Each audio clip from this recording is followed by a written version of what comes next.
Dossier de presse, article écrit par José Caneri, intitulé Commémoration de René Guénon en islam, Cheikh Abdelwahid Yahya, paru dans l'Égypte Nouvelle le 25 janvier 1952. René Jean-Marie-Joseph Guénon, fils de Jean-Baptiste Guénon, architecte, est né à Blois, rue Croix-Boissé, dans le faubourg de Vienne, sur la rive gauche de la Loire, en France, le 15 novembre 1886. Il est décédé au Caire, en Égypte, sous le nom de Cheikh Abdelwahid Yahya, en son domicile 6 à Dokki, Villa Fatma, rue Mohammed Ibrahim, dans la nuit du 7 janvier 1951 à 11h10, et non, ainsi que nous l'avions annoncé ici même sur la foi de renseignements erronés, dans la nuit du lundi 8 à 3h du matin. Le lendemain du décès, soit donc le lundi 8, entre 10 et 14h, eurent lieu les funérailles, les dernières prières à El Azhar et l'enterrement au cimetière de Darassa, colline de Mokatam, dans le caveau de son beau-père, Cheikh Mohammed Ibrahim, où il repose en paix. Ces précieux détails et beaucoup d'autres que nous utiliserons en cours de route ont été puisés dans le remarquable numéro spécial consacré à René Guénon par la revue Études traditionnelles, aux éditions Chacornac Frères. Nous reproduirons incessamment la biographie presque complète et l'exacte bibliographie des ouvrages publiés du vivant même de l'auteur, donc sous son contrôle, le tout adressé avec une piété et un soin infini par les rédacteurs de la revue en question. Il a fallu que cet admirable métaphysicien mourût et fût porté en terre pour que ses contemporains, ses voisins de palier, si l'on ose dire, qui vivaient à portée de sa voix et de ses enseignements passionnés, apprissent d'un coup son existence et son décès. On en avait bien entendu parler vaguement, de loin en loin, au cours de l'une de ces conversations qui ne mènent à rien, comme d'un original qui, à la suite d'on ne sait pas quelle histoire, avait brusquement tourné le dos à sa race, à sa religion, à son nom patronymique, comme aussi d'un excentrique qui, d'heure à heure, avait troqué son costume contre l'accoutrement vestimentaire et les mœurs d'Orient, et avait pris femme et élevé un infranchissable barrage entre sa personne et les fâcheux, dont la fonction ici-bas est de vous faire perdre un temps pour eux sans valeur.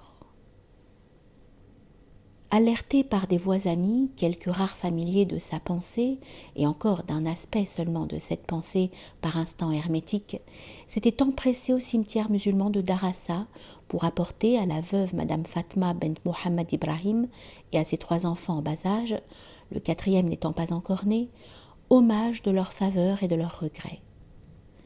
L'un d'eux, le regretté Théo Stéphanopoli de Comnène, commandeur de l'ordre d'Ismaël le Grand, officier de la Légion d'honneur, membre de l'Institut d'Égypte, délégué permanent de la mission laïque dans les pays arabes, proviseur du lycée franco-égyptien d'Héliopolis, avait spontanément offert au nom de la mission laïque de prendre en charge les 3 enfants, les 3 fillettes, de leur faire poursuivre et compléter leurs études dans les 2 langues arabes et françaises, jusqu'y compris les 2 baccalauréats, et d'assumer tous les frais d'écolage, même ceux de cet autobus qui chaque matin les cueille et chaque soir les pose doucement contre les grilles de la Villa Fatma. Nous devons, disait-il de sa bonne grosse voix légèrement rouillée, nous devons en faire des jeunes filles dévouées à leur roi, utiles à l'Égypte, capables de comprendre l'œuvre de leur père sans autre secours. Cette mort qui nous avait pris à l'improviste, cette buée d'émotions qu'elle avait suscitée, les mots, les gestes ou tendres ou pathétiques qui en avaient escorté la tardive mélancolie, c'est tout cela et par surcroît l'éloge public du défunt que les amis de la pensée de René Guénon, sollicités par Gabriel Boctor, critique d'art, et par Ali Kamel El-Dib, peintre, ont désiré évoquer un an d'intervalle. La cérémonie commémorative avait été fixée au mardi 8 janvier 1952 entre 19 et 20 heures, sous le toit même où la vie de René Guénon s'était déroulée dans le silence, l'effacement, la méditation et le labeur. Le tout, il va sans dire, après consultation et avec l'assentiment préalable de Madame Fatma Abdelwahid Yahya. Instruits de notre projet, les poids lourds que Dieu créa pour entraver les jaillissements du cœur et de l'esprit se sont fait un devoir d'obéir à leurs fonctions et d'entrer immédiatement en état de transe. Il n'est point de manœuvre que ces malfaiteurs intellectuels n'aient esquissé pour nous faire échec. Toute affaire cessante, en dépit de l'outrage des ans, ils n'ont pas hésité à se transporter d'une extrémité de la ville à l'autre pour circonvenir la veuve, pour lui signaler la simonie que nous allions, paraît-il, commettre pour la dresser contre nous. Montrant que s'il manquait de souffle pour accomplir n'importe quel acte de bonté, par contre, il trouvait une vigueur miraculeusement accrue dès l'instant qu'il s'agissait de perpétrer un méchant coup. C'était leur manière à eux de faire expier aux promoteurs le crime de les avoir devancés, à en perdre la tête. Leur principal argument était que le rite musulman auquel le défunt avait appartenu, comme ainsi l'effacement volontaire dans lequel il avait vécu, s'opposait à ce qu'on vint jouer de la grosse caisse jusque dans la maison à la porte de laquelle le malheur avait frappé, et surtout qu'on y entonnait des litanies en l'honneur de ses travaux.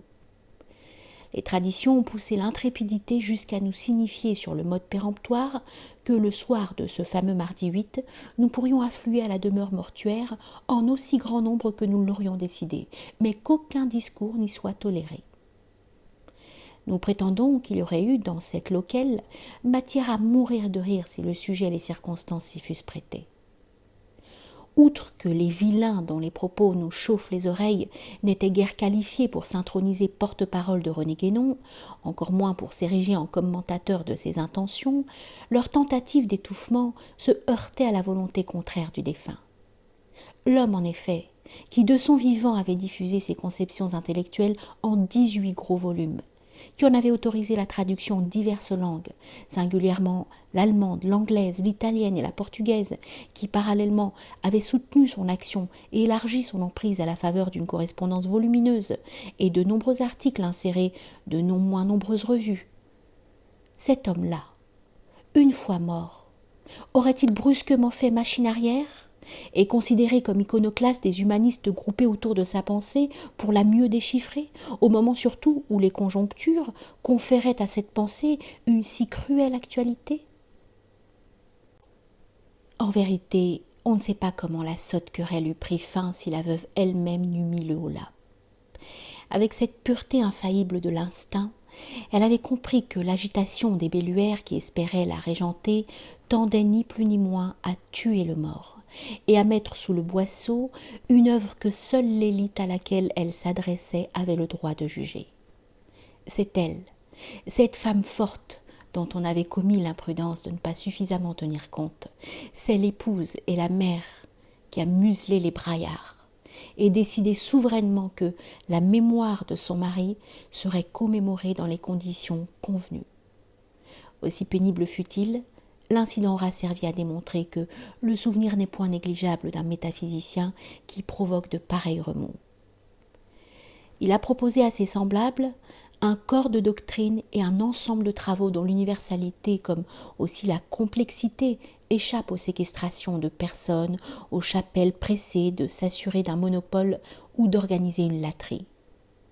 Est-ce à dire que les amis de la pensée de Guénon accueillent ces ouvrages avec la ferveur d'un dogme, béatement, la bouche ouverte, les yeux fermés? Pas le moins du monde.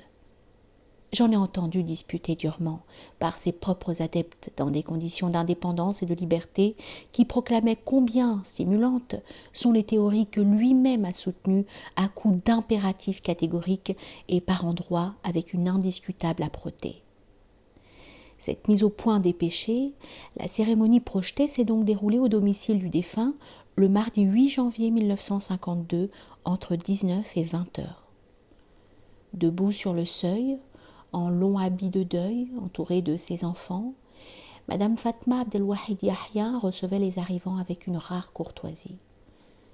Il n'est pas de prévenance dont elle ne les ait entourés au cours de la soirée. Avait répondu à l'appel de l'Égypte nouvelle Jean Anouri, ingénieur agronome, directeur technique de la Nitrate Corporation of Shield.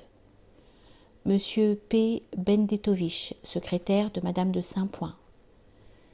Monsieur Robert Bloom-Barret, directeur commercial de la Insurance Co. of Egypt et publiciste.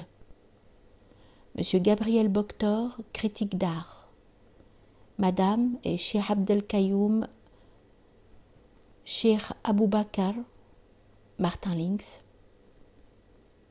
Ali Kamel El-Dib, directeur du musée d'art au Palais de l'Agriculture.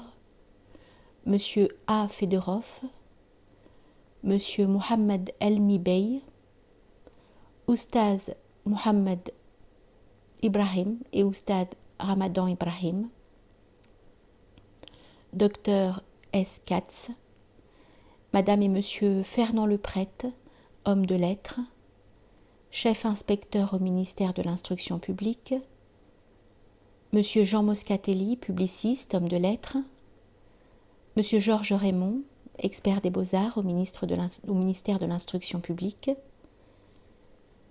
Madame Mamdou Riyad Bey, en littérature Marie Cavadia, femme de l'ex-ministre du Commerce, Madame Ahmad Sadiq Bacha, femme de l'ex-secrétaire général à la présidence du Conseil, Son Excellence Monsieur Hannibal Guillermo Speroni, ministre plénipotentiaire d'Argentine au Caire, Madame Valentine de Saint-Point, femme de lettres, Professeur von der Steinen de l'Université Fouad Ier et Monsieur Igor Volkov, speaker à la radio du Caire. Après la lecture des versets du Coran, ont pris successivement la parole Monsieur Ali Kamel El-Dib, qui a ouvert la séance par une touchante invocation aux morts, Madame Valentine de Saint-Point, Monsieur Georges Raymond, Monsieur Jean Moscatelli, Dr Katz. Allocations et discours seront publiés ici même, au fur et à mesure, dans l'ordre où ils furent et où certains d'entre eux faillirent être prononcés, telle l'étude que Monsieur Georges Raymond nous a remise après coup, encore qu'il l'eut en poche, et la passionnante communication que Monsieur Fernand Leprêtre a bien voulu nous faire parvenir 48 heures plus tard. Nous regrettons vivement de n'avoir pu consacrer un numéro entier à cette publication et ramasser ainsi en un fascicule unique l'ensemble de ces ouvrages. L'état d'impécuniosité dans lequel nous maintiennent les puissances d'argent, la guerre au couteau que nous fait un brelan d'analphabètes en gants blancs dont nous obstruons la digestion, la cherté du papier devenu aussi précieux qu'un milligramme de radium ou un atome désintégré, tout conspire à nous empêcher de forcer notre talent et aussi le volume habituel de cette publication. En dépit des courants hostiles pourtant, il nous aura été possible d'exalter ce Français qui assigna comme objectif à sa veine créatrice l'honneur de toute une confrontation serrée entre l'Orient et l'Occident, et encore qu'on en ait dit d'assurer la liaison entre l'islam et la chrétienté. L'invocation de Ali Kamel El-Dib. Salut à notre grand prophète Mohammed. Salut au Cheikh Abdelwahid, renégué nom de naissance et de langue. Abdelwahid de religion et de patrie. Nous demandons son pardon pour l'avoir troublé dans le lieu paisible qu'il avait choisi comme retraite. Mais ayant atteint sa retraite éternelle, il comprendra ce geste de la part des humains.